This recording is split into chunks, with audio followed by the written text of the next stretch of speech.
तेरे जी को फलाने जी की माला बनाएंगे, फलाने जी को फलाने की माला बनाएंगे।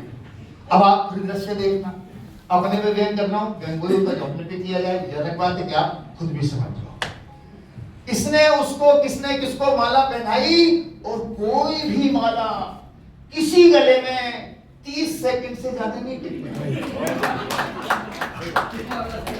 सबने अपने हाथ से अपनी माला उतारी थी।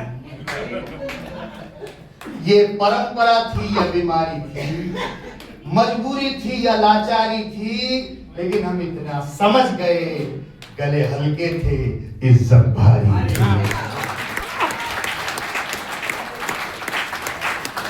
हम इतना समझ गए, गले हल्के थे, इज्जत भारी थी। उसके बाद हमें बुलाया गया कि अब चीफ गेस्ट आपके सामने 2 शब्द बोलेंगे। 1.5 घंटे से घूम रहा है, बोलेगा 2 ही शब्द।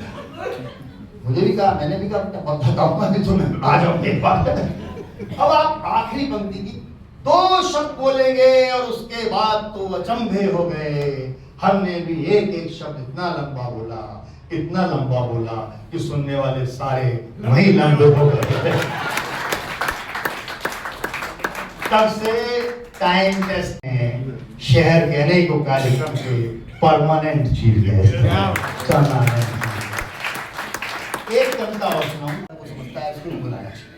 एक कविता में व्यंग विधान की सुनाता हूं, क्योंकि अखबार की अजमेर प्रेस क्लब में व्यंग क्या होता है ये हास्य की जरूरत है। व्यंग भी आपको पता होना चाहिए, व्यंग सामाजिक चेतना के लिए जरूरी है।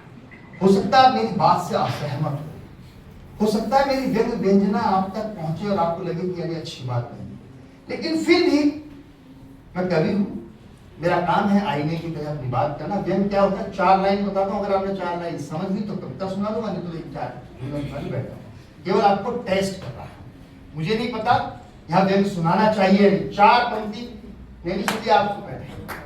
मेरे घर में कुछ अखबार आते हैं, केवल अखबार का नाम लूंगा मैं अब कविता पर आ रहा हूं। कविता वो नहीं होती जो सुनाई जाती है, कविता वो होती है जो समझी जाती है। मैं बोलूंगा कुछ और, आपके पास बात समझ में आए तो मुझे बता देना। मेरे घर में अखबार आते हैं, मैं अखबार का नाम लेता हूं, मैं पत्नी से अखबार मांगता हूं, वो कुछ जवाब देती है, हम दोनों के संवाद के बीच में अगर कविता तो बताना।